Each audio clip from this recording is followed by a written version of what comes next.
Radhe Radhe everyone. We're so excited to have Banchari Didi ji with us again for the question answer session. And we will now begin. अगर आपके पास कोई question है तो आप chat section में जाकर you could raise hand. There's a little emoji that you could just do so we could put you forward. We have few hands up already, so we'll get started. Thank you so much, Didi. Welcome to the question answer, and thank you for answering all the questions. Radhe Radhe. And the first question is, Didi, ये Brinda Kharel इनका question है कि क्या हम गुरु से अंदर से internally कुछ पूछ सकते हैं while remaining selfless, because she understands that being selfless means कि गुरु से कुछ नहीं मांगना, मगर वो बोल रहे हैं कि हम समझते हैं कि गुरु से कुछ नहीं मांगना, मगर संसार के लिए अगर हमें कुछ गाइडेंस चाहिए, कुछ एक्शन के लिए नहीं समझ में आ रहा है, तो गुरु से क्या हम मन ही मन में गाइडेंस मांग सकते हैं संसारी काम के लिए, किसी भी चीज के लिए? मांगना वांगना क्या है? यदि कोई प्रॉब्लम आती है खाली स्मरण करो। मांगना कुछ कहना वहना नहीं है कि हमारी समस्या को आप सॉल्व कर दो। उनका स्मरण ही समस्या का सॉल्यूशन है। कोई भी प्रॉब्लम आए बस उनका स्मरण करो, वो प्रॉब्लम अपने आप हट जाएगी, भाग जाएगी, उसे जगह नहीं मिलेगी रहने की तुम्हारे माइंड में। प्रॉब्लम जो होती है उसे हम प्रॉब्लम बनाते हैं। कुछ भी हमारे जीवन में जब आता है वो हम चाहते नहीं, हमें नहीं अच्छा लगता, तो हम उसको समझते हैं वो प्रॉब्लम है। प्रॉब्लम है नहीं। जब गुरु का स्मरण हम करते हैं, हरि का स्मरण करते हैं, तो वो प्रॉब्लम माइंड से निकल जाती है। वो लगता ही नहीं फिर कि वो कोई प्रॉब्लम है, वो अपने आप हट जाती है और वो फिर सॉल्व भी हो जाती है। हम अनावश्यक परेशान होते रहते हैं किसी प्रॉब्लम को लेके, ना सोचे हम उसके विषय में और उसके स्थान पर हरि या गुरु के विषय में सोचे तो प्रॉब्लम हमारे कोई प्रॉब्लम होती ही नहीं। उनसे छोटी छोटी बातों के लिए ये कहना हमारी प्रॉब्लम सॉल्व करो, वो कोई हमारे सर्वेंट थोड़ी ना है। हमें उनकी सेवा करनी है, उनको हमारी सेवा थोड़ी करनी है। हमें तो बस उनका स्मरण करना है और छोड़ दो उनके ऊपर। जो उनकी इच्छा होगी, जो हमारे लिए उचित होगा वही होगा उनकी कृपा से। बस ऐसा मानकर मांगो मत। थैंक यू दीदी। The next question is Yogesh Agarwal. भैया आप पूछ सकते हैं क्वेश्चन, अनम्यूट कर दीजिए। राधे राधे दीदी। राधे राधे। दीदी जी ये पूछना था जी, महाराज जी ने काफी बार ये कहा है कि अगर मनुष्य संकल्प कर ले तो इसी जीवन में वो अपने लक्ष्य को प्राप्त कर सकता है। और दीदी जी आपने भी कहा था कि साधना के विषय में अगर हम कोई समय निश्चित कर लें तो उसके ऊपर में संकल्प शक्ति के साथ में हम उसमें अगर जुट जाएं तो काम बन सकता है। लेकिन अगर हमारे पास अगर वो शक्ति हम जुटा नहीं पाते तो 3-4 दिन में ही हम गिर जाएंगे, मतलब हम आगे उसे कंटिन्यू कर नहीं पाएंगे।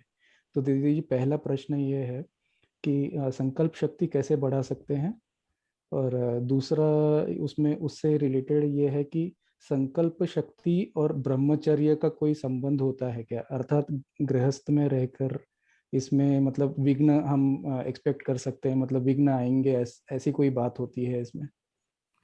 देखिए, संकल्प शक्ति तो हमें अपनी बढ़ानी पड़ेगी।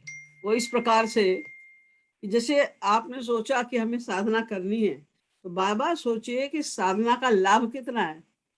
एक उदाहरण के तौर पे यूँ समझिए कि बच्चे परीक्षा के पूर्व कितने लापरवाह होते हैं।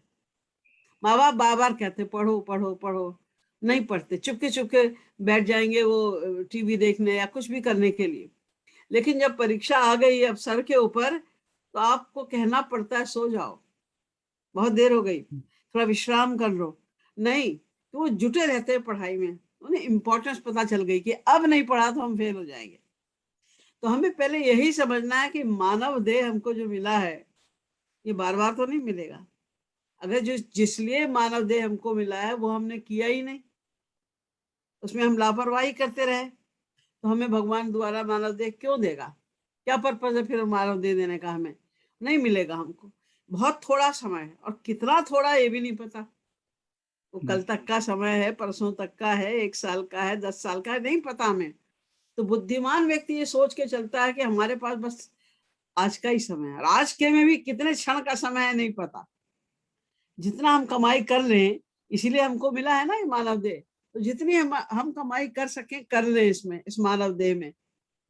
ये जितना आप सोचेंगे, इस तत्व ज्ञान को आप जितना अधिक बढ़ाएंगे, उतनी संकल्प शक्ति आपकी तीव्र होती जाएगी। और रही व्यवधान की बात, ये व्यवधान तो ऐसा नहीं कि खाली गृहस्थ में ही आते हैं, तो ब्रह्मचर्य में भी आते हैं। आप ईश्वर की ओर चलना चाहते हैं, आपके माँ बाप आपको अलाउ नहीं करते, और ज्यादा उनका रहता है कि नहीं तुम्हें करना है, ये मत करो ऐसा, वो ऐसे करते। तो व्यवधान तो आप ईश्वरीय राज्य में जब चलेंगे तो व्यवधान तो स्वभावतः आएंगे, क्योंकि आप उनके स्वार्थ की हानि कर रहे हैं। भले ही आप घर छोड़ने नहीं जा रहे हैं, बाबा जी नहीं बनने जा रहे हैं, लेकिन उनको लगता है कि ये इतना प्रवचन सुनने लगा है, कीर्तन करने लगा है, तो कहीं घर छोड़ के चला ना जाए, फिर हम लोग का क्या होगा? हमें हमारे गृहस्थी कैसे चलेगी? हम लोग को खाना पानी कौन देगा? ये डर होता है हमको। इसलिए व्यवधान आते हैं, और यही परीक्षाएं हैं, इनको हमें हंसकर झेलना चाहिए। यही समझना चाहिए गुरु हमारी परीक्षा ले रहा है, और हम हिलेंगे नहीं, हम अपना साधना करते जाएंगे। सुन लो, कोई कुछ कह रहा है थोड़ा सा तो सुन लो, वो 2 बार 4 बार 6 बार कहेगा, फिर सोचेगा इस तो सुनना ही नहीं, छोड़ो, वो भी गिव अप कर देंगे। तुम क्यों गिव अप कर रहे हो? तुम तो अच्छा काम कर रहे हो, उन्हें गिव अप करने दो। जी, तो बार बार चिंतन के द्वारा हम हमारा संकल्प शक्ति की बार बार बढ़ा सोचो, इम्पोर्टेंस समझो मानव देह की, समय की, और संकल्प करो कि नहीं हमको इसी जन्म में भगवत प्राप्ति करनी है। अभी हमें सब पता है, फिलॉसफी पता है, गुरु ठीक मिल गया है, मानव देह मिल गया है, सब ठीक ठाक है हमारा भी, तो अभी हम भगवत प्राप्ति कर सकते हैं। जन्म में पता नहीं क्या मिलेगा हमें, अगले जन्म का हमें क्या पता। जी जी दीदी, Radhe Radhe. Radhe Radhe. Thank you, Bhaiya. Next is Piyush. Piyush Rathod. आप पूछ सकते हैं अनम्यूट करके, Piyush. And others also, please Radhe raise Radhe your hand. दीदी। हाँ राधे राधे। दीदी जी, मैं आपको पूरी बात बताता हूँ। मेरा नाम पीयूष राठौर है और मैं क्लास 10th में हूँ।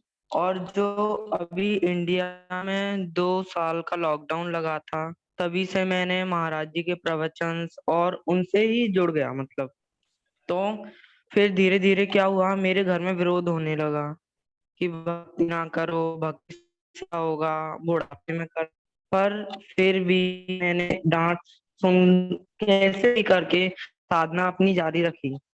कुछ टाइम ऐसा आता है कि कभी साधना नहीं हो पाती है और कुछ 5-10 दिन नहीं हो पाती है, पर चिंतन तो लगातार होता है। पर वो चिंतन अब ऐसा हो गया है कि दोष युक्त चिंतन है। वो रूप ध्यान होता है तो वो भी दोष युक्त विषयों की ओर होता है। मैंने बहुत कोशिश कर ली पर ये चिंतन बदल ही नहीं रहा है। नहीं नहीं, ऐसा नहीं है, मैं क्या बदल नहीं किया रहा है। जाए? आप नहीं, पहली बात तो ये है समझने की, आपका चेहरा नहीं दिखाई दे रहा, आपके पीछे का जो बैकग्राउंड केवल वो मुझे दिखाई दे रहा है। एनीवे, पहली बात तो ये है कि जब आप साधना करने चलें तो एक बात बहुत आवश्यक है, उसको ध्यान में रखिए, तभी साधना का प्रारंभ होगा, कि आपको भगवान का या गुरु का, जिसका भी आप चिंतन करते हैं, रूप ध्यान करते हैं, उनकी एक खास करके अगर भगवान का, श्री राधा कृष्ण का आप रूप ध्यान करते हैं, उनका एक चित्र चुनिए, सिर्फ एक, जो आपको अच्छा लगे। किसी पूछना नहीं ये अच्छी है कि ये अच्छी दीदी नहीं, जी, आपके मन को जो अट्रैक्ट करे।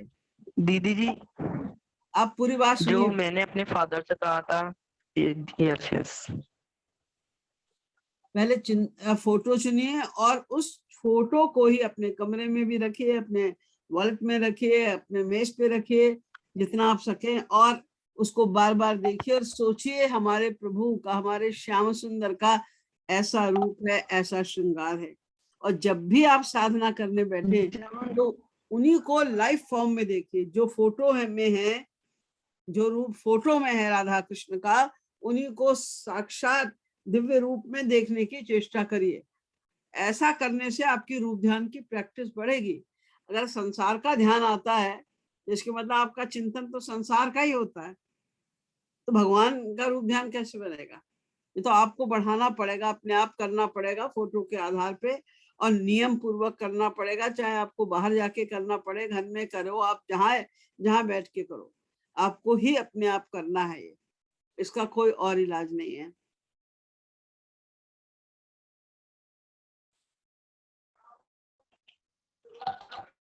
थैंक यू दीदी। राधे राधे। आगे आगे। Okay, Piyush, thanks. And your next person is Srishti Kumar. Srishti, आप अपना क्वेश्चन पूछ सकती हैं। राधे राधे दीदी, राधे प्रणाम। राधे। राधे राधे दीदी। दीदी मेरा क्वेश्चन है आरती के ऊपर। जैसे रोज सुबह को जब हम आरती करते हैं, आरती, होमेज, प्रेयर, भोग, तो तब हमारा भाव कैसे बनना चाहिए? जैसे कभी राधा माधव धाम जाते हैं तो दिन में मतलब 3-4 बारी आरती होती है, तो कभी कभी मतलब ऐसा लगता है कि अच्छा फिर से आरती हो रही है, तो वो भाव कैसे होना चाहिए कि हम हमारे देखो, सामने है?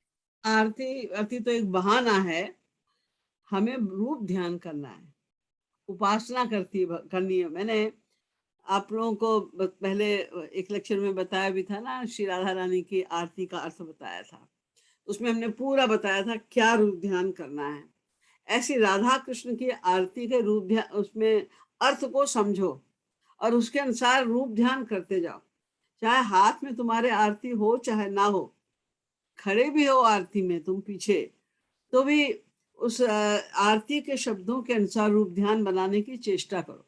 और तुम हाथ में आरती भी है तो तुम रूप ध्यान भी करो, और ये सोचो जैसे जैसे तुम आरती को घुमा रही हो, वो आरती का प्रकाश उनके कभी माथे पर, कभी उनके गाल पर, कभी उनके कंधे पर, कभी उनके चरणों पर वो प्रकाश पड़ रहा है और तुम देख रही हो, बहुत सुंदर लग रहा है।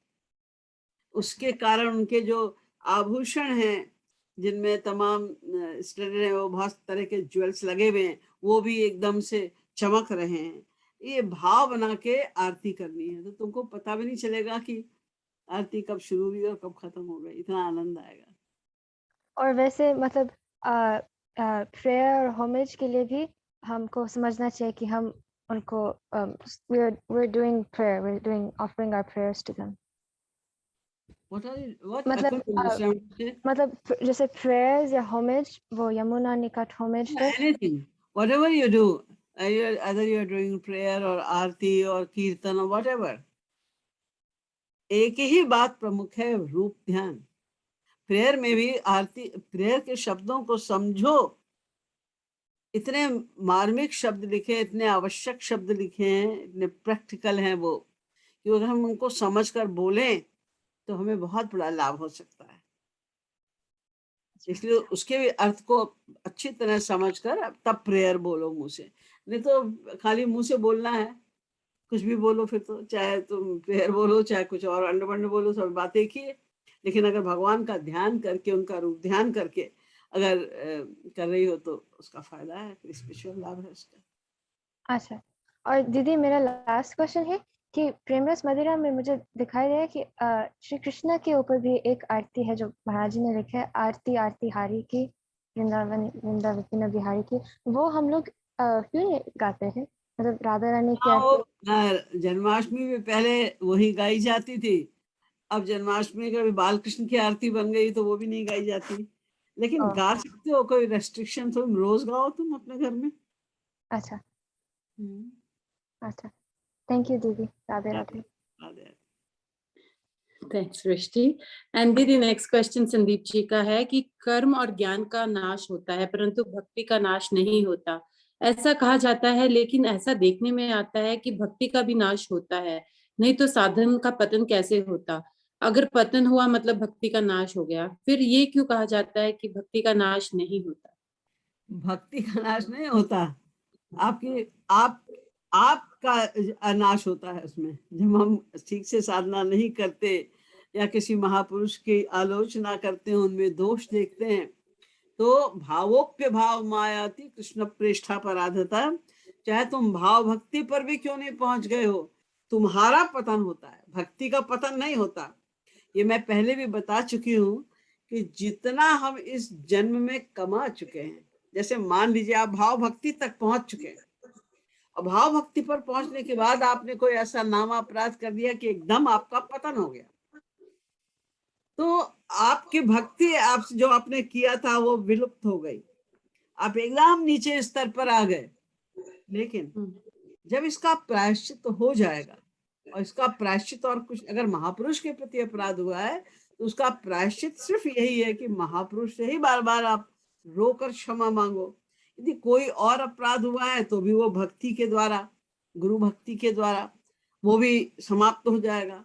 जब आपने भक्ति बढ़ा ली, अपनी गुरु की आज्ञा पालन अधिक कर लिया, साधना अपनी और बढ़ा ली आपने, तो आपके वो अपराध जब क्षम्य हो जाएगा, तो जो आपकी प्रॉपर्टी थी, जितने आपने भक्ति कमाई थी, भाव भक्ति तक जो आप पहुंच गए थे, वो आपको तुरंत सब वापस हो जाएगी। वहीं से फिर आप शुरू करेंगे। जैसे किसी को जेल हो जाती है तो वो करोड़पति है, बहुत बड़ा उसका मकान है, कोठी है, सब कुछ है, लेकिन अब वो जेल में है तो 0/100 कुछ नहीं मिलेगा उसको। जेल से छूटा तो फिर सब प्रॉपर्टी उसकी है, वो उसका भोग कर सकता है। ऐसे हम अपराध करते हैं, हमारा अपराध होता है, भक्ति का कुछ नाश नहीं होता। भक्ति तो रहेगी आप पास अनंत काल तक, जितना आपने कमा लिया है। और आप जब अपराध आपका क्षम्य हो जाएगा, आप अपना प्रायश्चित कर लेंगे, तो आपको पका पकाया जो आपने कमाया था वो आपको मिल जाएगा। थैंक यू दीदी। और दीदी नेक्स्ट क्वेश्चन है कि अगर राधा रानी के रूप ध्यान करते हैं तो अगर हम उनकी जगह अम्मा जी का भी कर ले तो क्या वो सेम है? नहीं, गलत तो नहीं है। अगर आप अम्मा जी का भी ध्यान कर लेते हैं तो गलत नहीं है। Okay. लेकिन आप कुछ लीलाएं, सभी कुछ प्रकार, अनेक प्रकार की लीलाएं ऐसी भी होती हैं जिसमें आपको मुश्किल पड़ेगी अम्मा जी का ध्यान करने पर, लेकिन अगर आपका हो जाता है तो ठीक, आप करिए। Thank you, Didi. The next is from Manju. Manju Kanodia, go ahead, ask your question.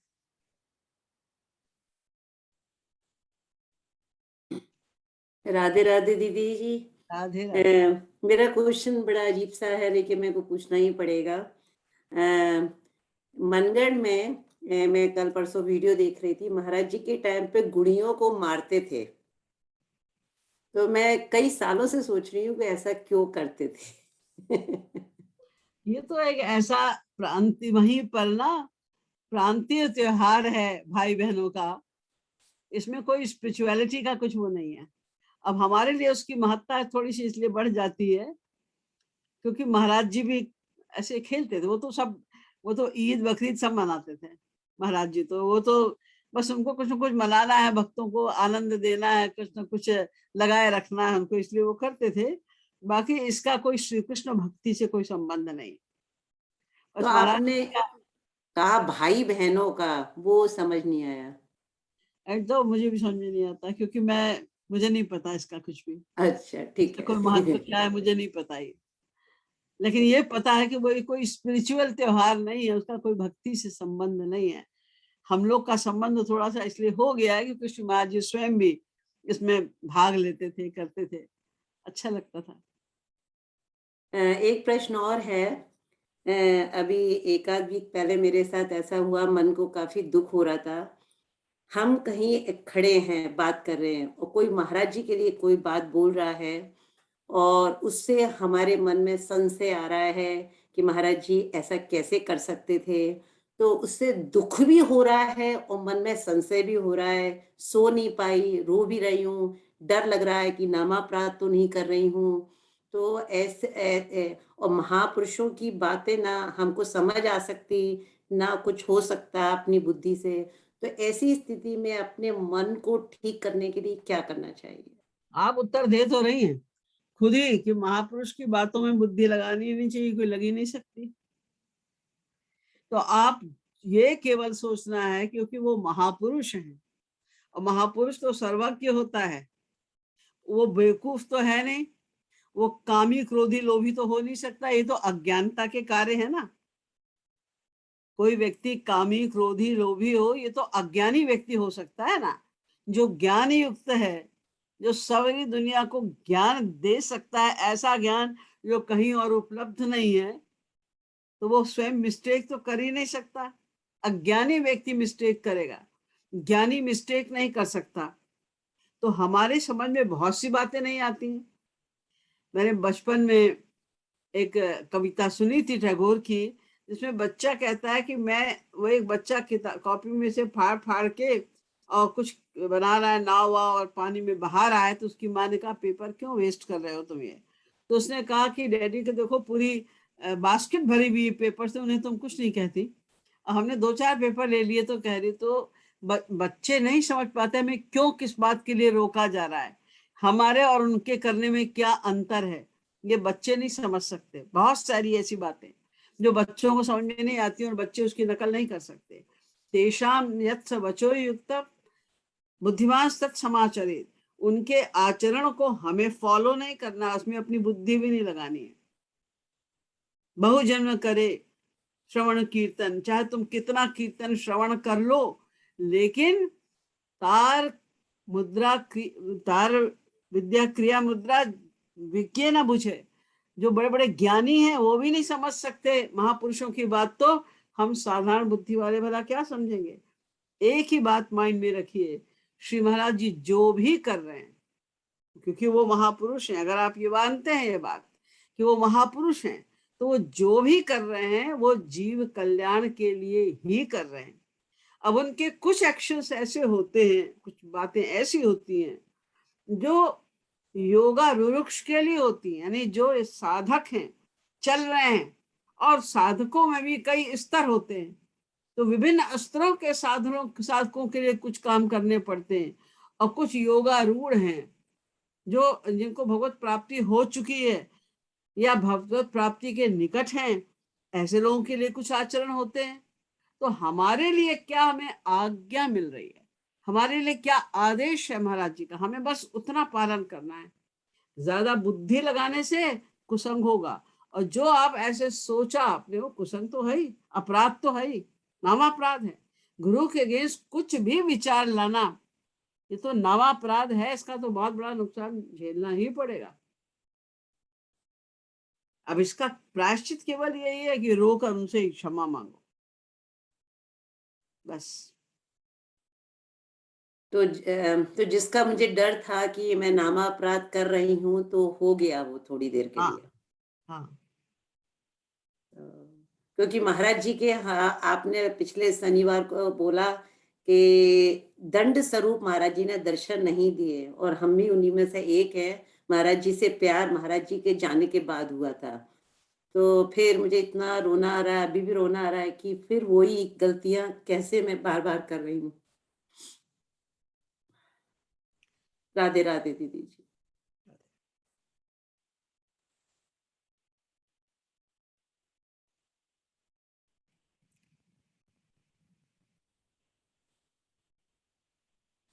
Next. Oops, actually, okay, I was on mute. तो next question is Deepchand Das. आप अपना question पूछ सकते हैं. Just unmute yourself and we'll spotlight you. Radhe Radhe दीदी।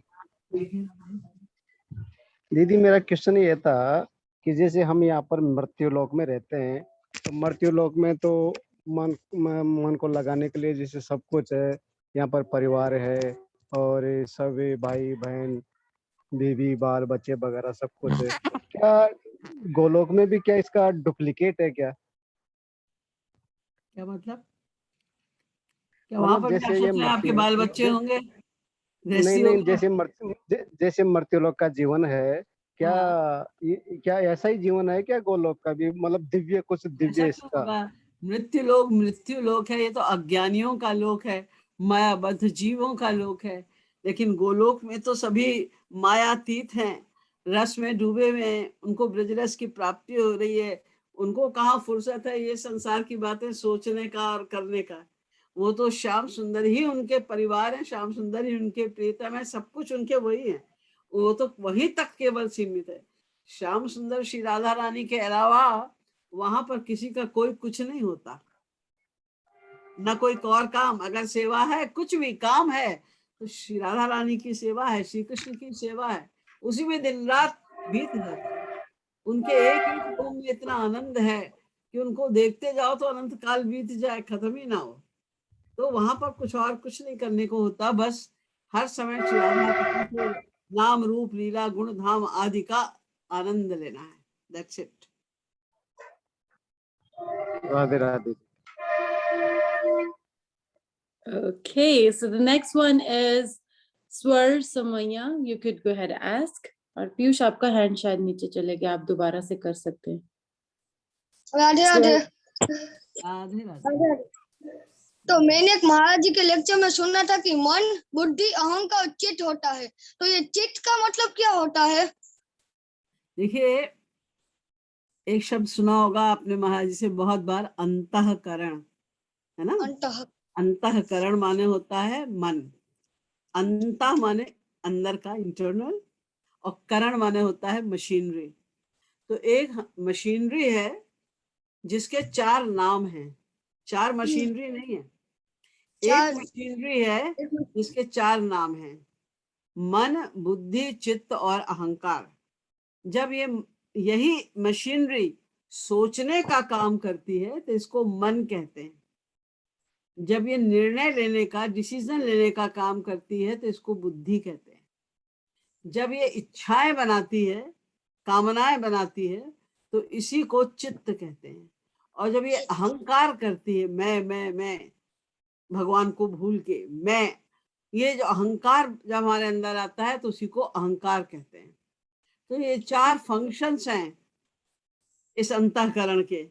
तो function के अनुसार इसी मन को, एक ही मशीनरी को मन, बुद्धि, चित्त और अहंकार कहा जाता है। मैं एक और क्वेश्चन है कि मन से भोग लगाने का काम क्या मतलब है? मन से भोग कैसे लगाए? मन से भोग कैसे लगाएं? मन से भोग ऐसे लगाएं कि जब आप भोग रखते हैं, भले आपने बनाया भी नहीं है, भोग बनाओ भी मत, आपने सोचा, मन से आप सोच रहे हैं, अब आपने ये बनाया, आज ठाकुर जी के लिए आपने ये बनाया है, आज ये बनाया है, फिर आप उसको ऐसे सुंदर सी एक थाली लाए, उसमें आप कटोरियां सजा रहे हैं, उन कटोरी में फिर आपने एक एक चीज को डाला है, सब सुंदर लग रही, फिर आपने ये रखा, फिर उनके लिए आपने एक सुंदर सा बैठा चौकी बनाई है या चेयर डाली है, उस पर आके आप ठाकुर जी बैठ गए हैं। अब वो खा रहे हैं, अभी वो इस सब्जी को खा रहे हैं, अभी वो इस दाल को खा रहे हैं, अब वो ये खा रहे हैं। ऐसा भाव बना के बैठो आप, और सोचो कि अब हाँ उन्होंने खा लिया, उनको ये चीज पसंद आई, ज्यादा खाया, ये कम खाया उन्होंने, ऐसा भाव बनाओ। और फिर उनको हाथ धुलाओ, और फिर उनको आप तौलिया दो कि वो अपने हाथों को वो पोंछ लें। इस प्रकार भाव बनाते हुए जब आप भोग लगाओगे, इसी को मन से भोग लगाना कहते हैं। महाराज जी ने भोग का पद भी लिखा है ना, जेवन की बलिहार युगल वन। तो उसमें देखो क्या क्या वर्णन है, उसके अनुसार भाव बनाओ। तो हम जो घर में खाना बनाते हैं वो कैसे भोग लगाया जाए, जो घर में हम खाते हैं? अरे तो उसको भी ठाकुर जी के सामने रखो, थाली में सजा के उसको ठाकुर जी के सामने रखो और हाथ जोड़कर बैठ जाओ और रूप ध्यान करो कि वो अब खा रहे हैं, मैं उनको पंखा चल रही हूँ, वो खा रहे हैं, उनको ये चीज अच्छी लग रही है, चीज नहीं अच्छी लग रही है, खा रहे हैं बड़े प्रेम से, और फिर उन्होंने खा लिया। अब उनको तुम मन से सोचो कि तुम उनको हाथ धुला रही हो, मन से या उनको तौलिया दे रही हो, अब वो मुंह पोंछ रहे हैं, अब वो उन्होंने खाना खा लिया, अब वो चले गए उठ के, ये भाव बनाना है मन में। Okay, thank you. Radhe Radhe. Thank you. Radhe Radhe. Thank you, Swar. What beautiful questions. For now, I would just want to tell everyone, बहुत से लोग हमसे पूछते हैं कि दीदी को कैसे मनी डोनेट किए जा सकते हैं और बुक कृपालु सुधा रस कैसे बाय की जा सकती है। तो अभी निहारिका दीदी आपको स्क्रीन शेयर करेंगे ताकि आप सब लोग देख सके उनकी वेबसाइट पे, and then will go back to question answers. Just a quick 2-minute tour. Radhe Radhe. So दीदी की वेबसाइट है ये श्रीकृपालुकुंज-आश्रम.org। इसका लिंक मैं आपको चैट में दे देती हूँ, और उस साइट पे अगर आप जाएंगे तो यहाँ सबसे नीचे स्क्रॉल कीजिए और यहाँ पे लेंड योर सपोर्ट है। हम पेपैल से डोनेशंस ले सकते हैं या इन सारे क्रेडिट कार्ड से भी ले सकते हैं। सो जो भी आप कर सकते हैं वो यहाँ पे जाके कर सकते हैं। और अगर आपको बुक्स खरीदनी है या वीडियोस खरीदने हैं तो यहाँ पे ऊपर शॉप है, यहाँ पे शॉप पे क्लिक कीजिए और यहाँ पे वीडियोस, दीदी ने श्री महाराज जी के बारे में जो वीडियोस हैं वो यहाँ पे जाके आप ले सकते हैं। जस्ट यहाँ पे शॉप पे क्लिक कीजिए एंड ये दो, और इसमें अगर आप क्लिक करेंगे तो यहाँ पे इसका प्राइस और उसके बारे में, ये कितने लेक्चर हैं, कैसे डिलीवर किया जाएगा, सब कुछ यहाँ पे। और अगर वीडियो प्रीव्यू देखना है कि इसके कंटेंट्स कैसे हैं तो यहाँ पे प्रीव्यू है, ये यूट्यूब का लिंक है, ये भी आप देख सकते हैं। और अगर बुक्स खरीदनी है तो उसी शॉप पे जाके, यहाँ शॉप पे जाके नीचे स्क्रॉल कीजिए, यहाँ बुक्स हैं, यहाँ पे क्लिक कीजिए। यहाँ पे यूएस, कनाडा और बाकी सारी कंट्रीज में हम भेज सकते हैं। अगर आप इंडिया में हैं और इंडिया से बुक लेना चाहते हैं तो यहाँ पे ये सारे लिंक्स मैं आपको अभी चैट में दे दूंगी। यहाँ पे ये जो वीडियो इस दीदी के प्रमोशनल वीडियो बनाया था, यहाँ पे कांटेक्ट इन्फॉर्मेशन लिखी हुई है। इनको आप, मिनी दीदी को आप कॉल करके उनसे कॉस्ट पूछ सकते हैं, शिपिंग चार्जेस पूछ सकते हैं, उनको आपके ये सब चाहिए होगा, और मेल चेक मेल कर सकते हैं या ऑनलाइन पे कर सकते हैं। This is how you buy it. And for the rest of the world जो मैंने आपको पहले दिखाया दीदी की वेबसाइट पे, उसका लिंक भी है। सो ये तीनों लिंक्स मैं आपको अभी चैट में डाल दूंगी and that is it. Radhe Radhe. Thank you, Niharika Didi. Thank you for so much information. Mini Didi is in India too. Yes. People are asking, so I'm just answering. तो अगर आपके लिए कुछ overwhelming है, I'm always there in WhatsApp to support you, help you. Feel free to ask questions. Next is Yogesh Bhaiya. Yogesh Bhatt, go ahead, ask your question. दीदी राधे राधे। धीरज भैया, दीदी मुझे ये पूछना था कि जो अम्मा जी के आरती में तुम्हारी अनुकंपा वाला वो लाइन, 2 लाइन का हल्का थोड़ा सा एक्सप्लेन कर देंगे आप? अम्मा जी के आरती में आया ना तुम। अनुकंपा गुरुवर ने निज हाँ सेवा सौभाग्य दियो है। हाँ दीदी। इसमें आपको क्या समझ, अनुकंपा माने कृपा। हाँ अम्मा, उनकी सेवा का पूरा अधिकार केवल अम्मा को है। हाँ दीदी। हाँ ये उनके हाथ में है था कि वो जिसको चाहे वो कोई सेवा दे या ना दे। सेवा उनकी करना कौन नहीं चाहता था? क्या अम्मा की इच्छा नहीं होती होगी कि वो श्री महाराज जी की सेवा स्वयं करें, उनके लिए भोजन वो स्वयं पकाएं, उन्हें हाँ स्वयं खिलाएं? जब हम लोगों की होती है तो उनकी तो होती होगी, लेकिन ये उनकी इतनी कृपा है, इतना बड़ा उनका त्याग था कि उन्होंने ये इसको पूरी तरह महाराज जी पे ही छोड़ दिया था कि वो जिसको चाहे जो सेवा दें। यदि वो ना चाहती तो मुश्किल पड़ती, लेकिन उन्होंने कुछ ऑब्जेक्शन कभी नहीं किया, कुछ पूछा ही नहीं कभी। अपने आप ही महाराज जी जिसको जो सेवा दे देते थे वो उन्हें कोई प्रॉब्लम उसमें नहीं होती थी। किसी से कुछ नहीं कहा उन्होंने कभी भी कुछ। इसलिए ये लिखा गया है, तुम्हारी ही अनुकंपा गुरुवर ने निज सेवा सौभाग्य दियो। हाँ दीदी, मुझे एक प्रश्न और था दीदी। जैसे मैंने कभी महाराज जी अम्मा जी को देखा नहीं है ना, मेरा मन अम्मा जी में ज्यादा लगता है रूप ध्यान करने में। चाहे मैं जैसे रूप ध्यान में जैसे चरण की सेवा करना मेरा इच्छा हुआ तो मुझे क्या देह लड़की का ही ले जाना पड़ता है? लड़के कोई अपराध तो नहीं होता लड़के में देह रूप ध्यान में? चरण सेवा का आपका रूप ध्यान बनता है तो क्या प्रॉब्लम आती है? नहीं, देह लड़का का ही होता है, उसमें कोई अपराध तो नहीं होता? लड़की का ही ले जाना पड़ता है क्या देह अम्मा जी के सेवा में, रूप ध्यान में? लड़की का ले जाना पड़ता है? मैं समझ नहीं रही हूँ आप कहना क्या चाहते हैं। दीदी वो बेहद कह रहे जैसे हैं एज हमने अ बॉय, जैसे एज अ बॉय अम्मा जी की सेवा कर रहा है, तो क्या गर्ल्स ही अम्मा जी की सेवा कर सकती थी, बॉयज नहीं कर सकते? रूप ध्यान में डे लड़के नहीं, का चले जाए। क्यों नहीं कर, उनके पुत्र भी कर सकते हैं। लड़कियां उनकी पुत्री हैं तो लड़के उनके पुत्र हैं। पुत्रों को तो अपनी माँ का सेवा करने का पूरा अधिकार है, आप क्यों नहीं कर सकते? थैंक यू, राधे राधे दीदी, थैंक यू। दीदी नेक्स्ट क्वेश्चन है कि तिलक तिलक का एक साधक की लाइफ में क्या इम्पोर्टेंस होनी चाहिए, तो क्या वो लगाना अनिवार्य, इज इट इम्पोर्टेंट, एसेंशियल? देखिए, सबसे बड़ी बात तो ये है कि बिना सोचे समझे हमारे गुरु की आज्ञा है कि सब तिलक लगाओ, हमें लगाना है। आज गुरु की आज्ञा जाए कोई तिलक ना लगाए, नहीं लगाना है, सिंपल सी बात है, गुरु आज्ञा पालन। दूसरी बात ये है, ये जो तिलक है ये प्रकार से गुरु का चिन्ह होता है।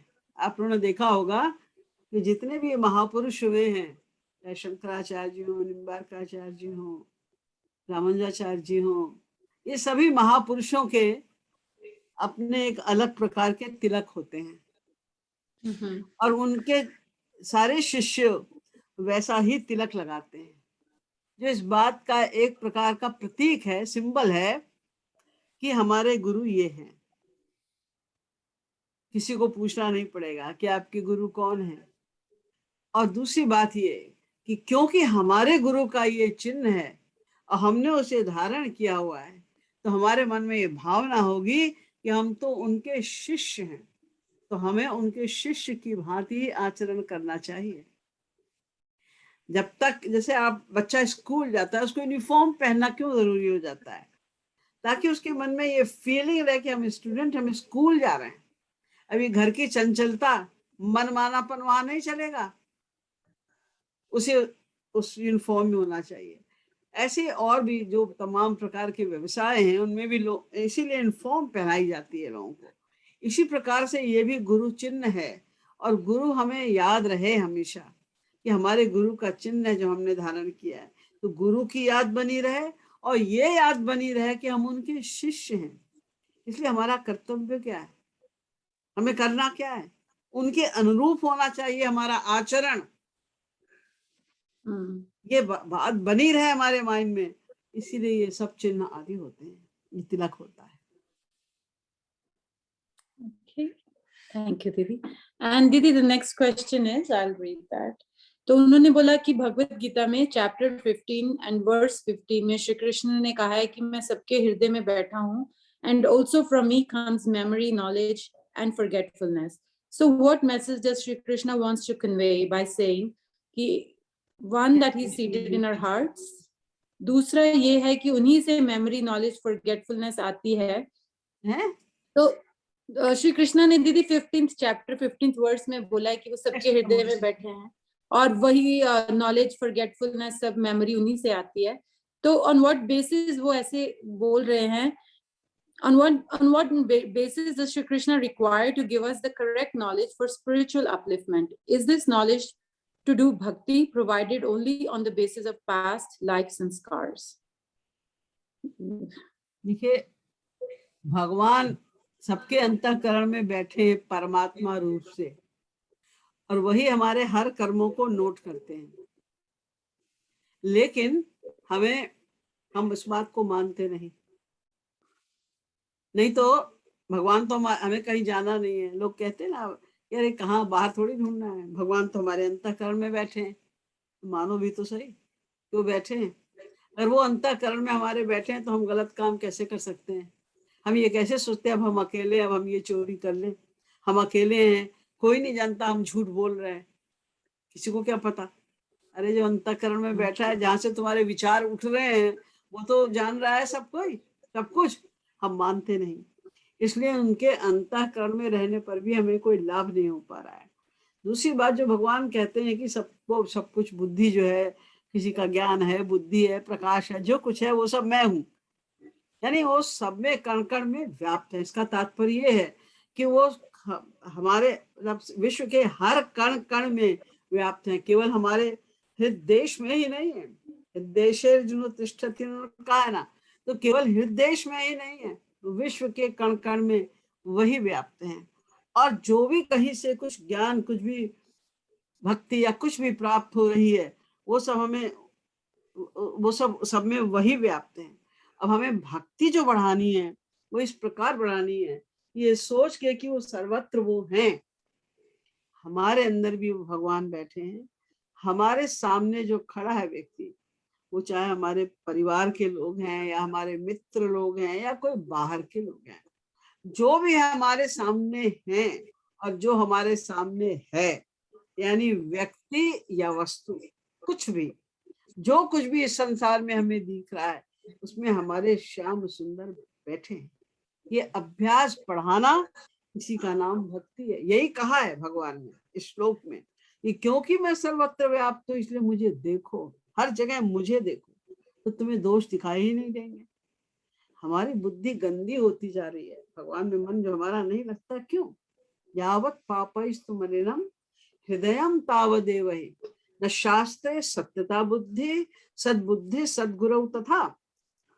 हमारा मन गंदा है, पापों के कारण ये झूठ बोलते हैं, मक्कारी करते हैं, चोरी करते हैं, अनेक प्रकार के गड़बड़ कर्म हम करते रहते हैं हर समय, तो उसके कारण हमारा मन गंदा हो गया है।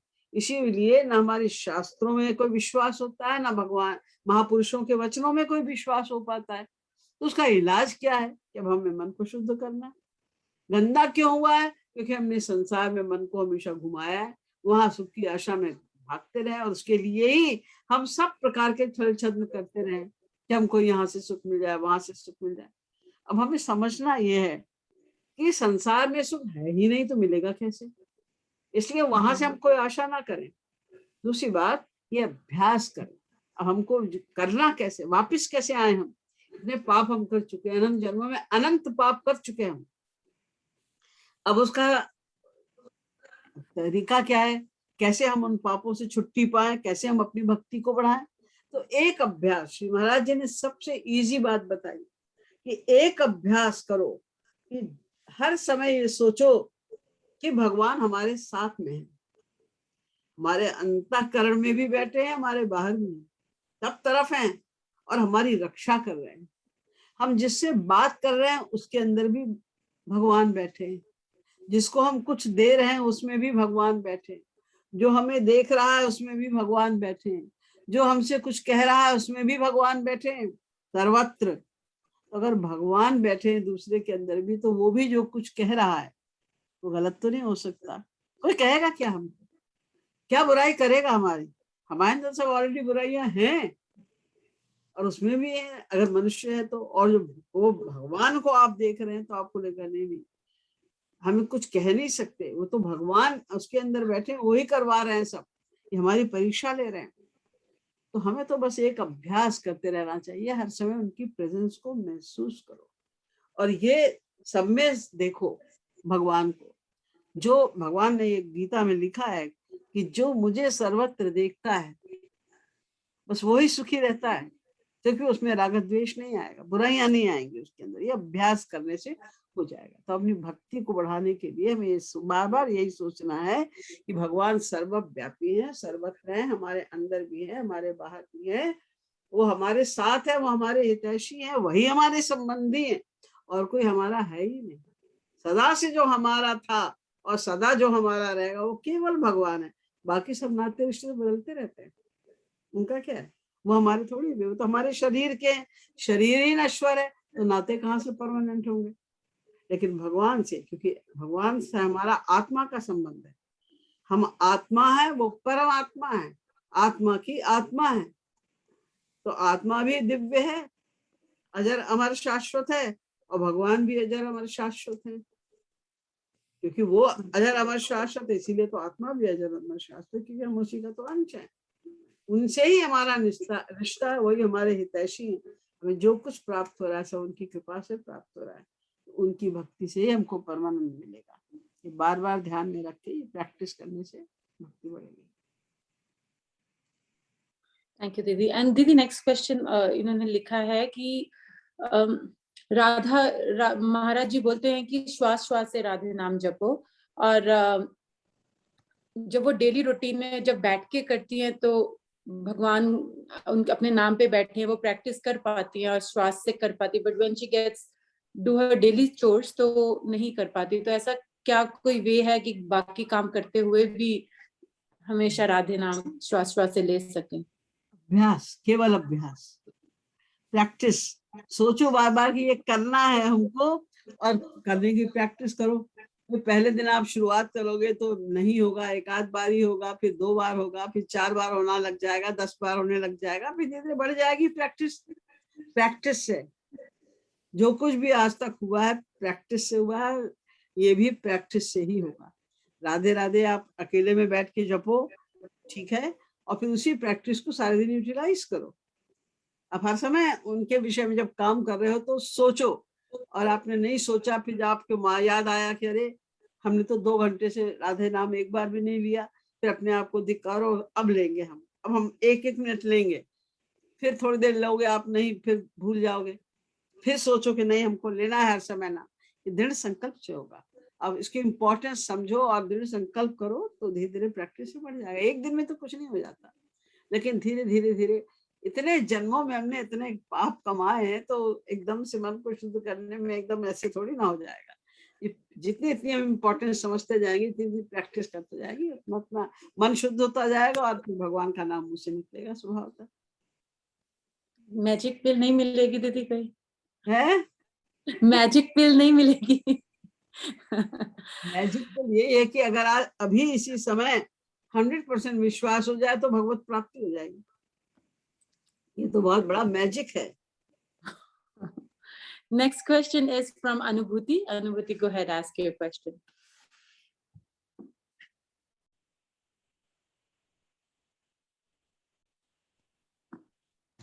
अनुभूति अनम्यूट कर लीजिए अनुभूति को।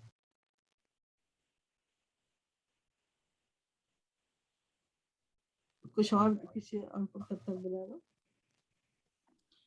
Okay, Anubhuti will take you next. The next is Gayatri. Gayatri Didi, go ahead, ask your question. Radhe Radhe दीदी। राधे राधे। दीदी मैं वो महाराज जी का जो अभिषेक करते हैं हम अलग अलग, जैसे दूध से और हनी से, इसका महत्व जानना चाह रही थी मेरे। नहीं, ये अच्छी चीजें हैं। उनका चरणों का हम पानी में, यानी दूध भी होता है, दही भी होता है, शक्कर भी होती है, तो मधु भी होता है और तुलसी दल होता है। ये विशुद्ध चीजें हैं, अच्छी चीजें हैं। तो जब कोई हम किसी के लिए कुछ भी अच्छा करना चाहते हैं तो अच्छी चीज से करते हैं ना।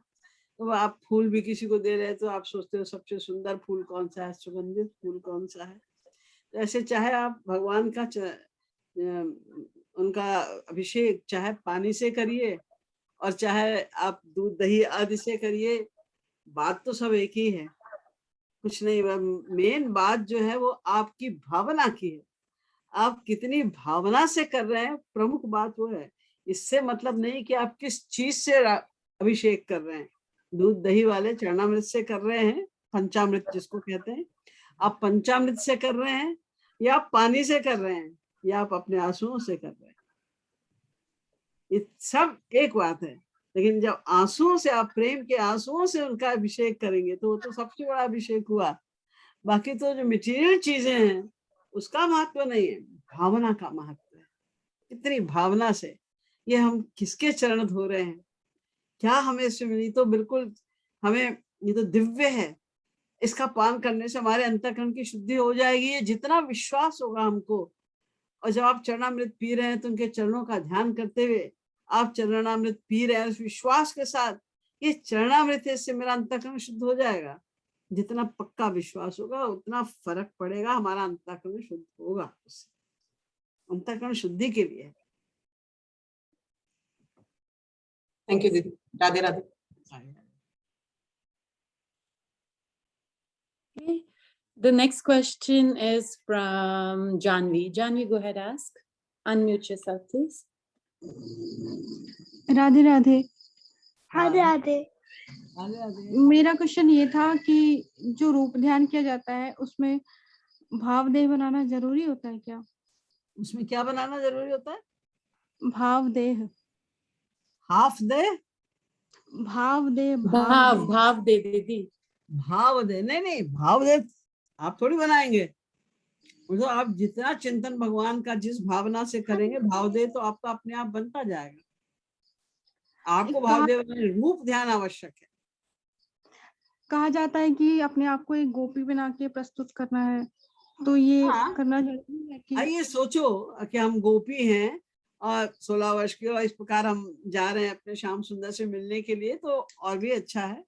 ये तो शास्त्रीय ढंग है रूप ध्यान करने का। लेकिन अगर आप ये ना भी सोचो कि मैं गोपी हूँ, 16 वर्ष की हूँ और मैं ठाकुर जी से मिलने जा रही हूँ, और तुम केवल रूप ध्यान बना रही हो, उनकी याद में आंसू बहा रही हो, तो उत्तम है, कोई फर्क नहीं। ठीक। Thank you, Janvi. And next question is, sorry, मुझे Anubhuti. Anubhuti, go ahead, ask your question.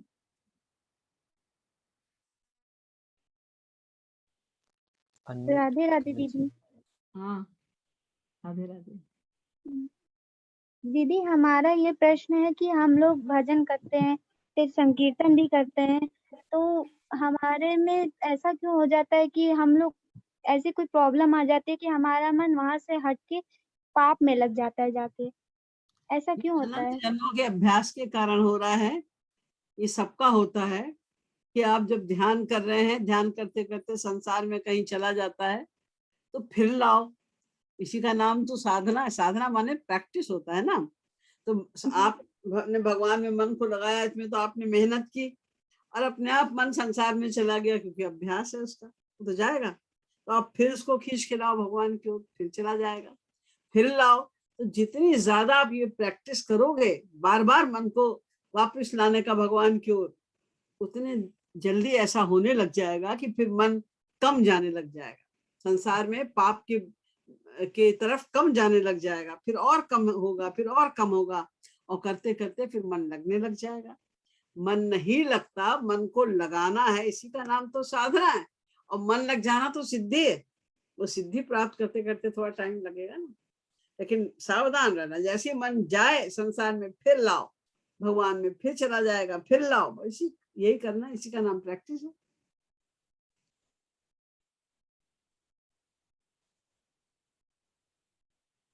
Okay, thank you. The next question है, ऐसा कहा जाता है कि मन का ही कर्म माना जाता है भगवान के यहाँ। ये सभी कर्म पे लागू होता है या सिर्फ भक्ति के कर्मों पे? अगर सभी कर्मों पे लागू होता है, तो अगर हमसे अनजाने में कोई पाप या पुण्य हो जाए तो क्या उसका फल मिलता है? अगर नहीं तो ठीक है, अगर मिलता है तो फिर कर्म की थ्योरी गलत सिद्ध हो जाएगी। देखिए, थ्योरी नहीं गलत हो जाएगी, कुछ शास्त्र वेदों की बातें हैं। जितने भी हमारे कर्म हैं, वो सांसारिक हो या भक्ति वाले कर्म हो, हर कर्म का फल हमें मिलता है। चाहे वो मानसिक कर्म हो, आप मन से सोच रहे हैं इसको मैं मार दूं, आप मन से सोच रहे हैं कोई गंदी बात सोच रहे हैं किसी के लिए, कहा नहीं कुछ आपने, किया कुछ नहीं, मन से सोचा, तो वो भी कर्म है, मानसिक कर्म है, उसका भी फल मिलेगा। आपने मन से किसी के अच्छा सोचा, अरे भाई ये संत है, इसको मेरे मन होता मैं माला पहनाऊं, मेरे पास तो माला है नहीं, या माला है मेरी पहुंच नहीं है वहां, तो भी आपको उसका फल मिलेगा आपकी भावना के अनुसार। अच्छा कर्म करो, बुरा कर्म करो, मन का कर्म करो या शरीर से कर्म करो, सबका फल मिलता है। भक्ति का भी फल मिलता है। तो जो भक्ति आप कर रहे हैं मन से, बस उसका ही फल भक्ति का फल होगा। और जो शरीर से आप कर रहे हो केवल, इसका मतलब मन कहीं और है। मन तो प्रधान है ना, बिना मन के तो शरीर का भी कर्म नहीं हो सकता जब तक मन का संयोग ना हो। तो हम भक्ति कर रहे हैं, जैसे हम आरती कर रहे हैं, पूजा कर रहे हैं भगवान की, और मन से हम अपना कुछ और सोच रहे हैं, किसी के बारे में सोच रहे हैं, अपने बिजनेस के बारे में सोच रहे हैं, या कुछ भी जो भगवान से संबंधित नहीं है, ऐसा कुछ भी सोच रहे हैं, तो वो तो संसारी कर्म हुआ ना, फिर शरीर का कर्म नहीं माना जाएगा। और जो संसार के कर्म है वो तो मन से और शरीर से दोनों से एक होते ही होते हैं। मन का जो मन से अगर आप संसारी कर्म कर रहे हैं, तो वही बात हुई, तो संसार का ही फल मिलेगा। केवल मन से जब आप भक्ति कर रहे हैं, यानी भगवान का स्मरण, भले ही आप कोई पूजा पाठ नहीं कर रहे हैं, आप कभी मंदिर नहीं जाते, कुछ नहीं, लेकिन आप मन से स्मरण करते हैं भगवान का, कोई कर्म आप कुछ भी कर रहे हैं, मन से स्मरण कर रहे हैं भगवान का, तो भक्ति का फल मिलेगा। हर कर्म का फल मिलता है, और जैसा कर्म होगा वैसा फल मिलेगा। थैंक यू दीदी। क्वेश्चंस बहुत सारे हैं दीदी, पर अभी we will end with this last question, और बाकी जो क्वेश्चंस रह गए उनके लिए आई अपोलोजाइज, और आप सब लोग नेक्स्ट वीक फिर से ज्वाइन कीजिए और दोबारा से दीदी से क्वेश्चंस पूछिए। And the last question is, Maharaj ji जानते हैं कि संसार में कुसंग मिलेगा, पर फिर भी गृहस्थी लोगों को कर्म संन्यास करने के लिए क्यों नहीं कहते? और दूसरा प्रश्न, इस तरह के प्रश्नों को बुद्धि में आने से कैसे रोके? महाराज जी तो कर्म संन्यास ही सिखाते हैं कि जो हम भक्ति करते हैं एकांत में बैठकर, उसी को तो सब कर्म संन्यास की भक्ति कहते हैं। कर्म संन्यास माने कि आपने उतनी देर के लिए कर्म का पूरी तरह न्यास कर दिया। न्यास करना माने छोड़ देना। आप अपने कमरे में, साधना के कमरे में बैठ गए और वहां पर आप भगवान के ही केवल स्मरण कर रहे हैं, और आप ये सोच रहे हैं हमारे और हमारे इष्ट देव के अलावा और कोई है ही नहीं, कोई संसार नहीं है मेरा, सब संसार हमारे लिए खत्म। उतनी देर के लिए संन्यास माने तो ये कि आप संसार छोड़ के जंगल में कहीं चले जाइए, मन जाए चाहे ना जाए, शरीर से आप चले जाए, वो संन्यास है। और कर्म संन्यास माने कर्म का न्यास, खाली उतनी देर हमारा संबंध कर्म से, कुछ संसार से कुछ नहीं है, केवल हम भगवान से जुड़े हुए हैं, इसी का नाम कर्म संन्यास है। तो महाजी यही तो सिखा रहे हैं ना कि बैठ के कम से कम 2 घंटे बैठ के रूप ध्यान करो, माने उतनी देर के लिए कर्म सन्यासी बन जाओ, सब भूल जाओ सारे संसार को। और जो ये गलत पलत चिंतन हमारे आते हैं मन में श्री महाराज जी के लिए, अपने गुरु के लिए, या भगवान के लिए, महापुरुषों के लिए, शास्त्र वेदों के लिए, उसका कारण तो ये मन है ना। मन गंदा है हमारा। अगर मन में हमारे गंदे विचार आते हैं, इसका मतलब मन हमारा गंदा है। तो इसका एक ही उपाय है कि महाजी ने कहा पूरे टाइम राधे राधे बोलने का अभ्यास करो, कोशिश करो। यहाँ से मैं राधे राधे बोलूं, जितना जितना हम राधे राधे राधे राधे बोलने का अभ्यास करते जाएंगे, मन हमारा शुद्ध होता जाएगा। तो ये सब पाप कर्म भी हमारे कम अपने आप होते जाएंगे। अशुद्ध मन के कारण पाप कर्म अधिक होते हैं। शुद्ध मन हो जाएगा तो पाप कर्म कम हो जाएंगे। बस यही आंसर है। Thank you, Didi. Thank you everyone for joining. We look forward to see you next Saturday again. Also, Didi, आपका बहुत बहुत thank you. आपने इतने questions का answer किया. We're so indebted to you. आप सब लोग unmute करके राधे राधे कर सकते हैं दीदी. Shri Radhe. Thank you Radhe Radhe. Thank you. Radhe Radhe. Radhe Radhe दीदी. राधे राधे प्रणाम. राधे दीदी. राधे राधे. राधे राधे. राधे राधे दीदी. Happy exit. राधे राधे. राधे राधे. राधे राधे. राधे राधे.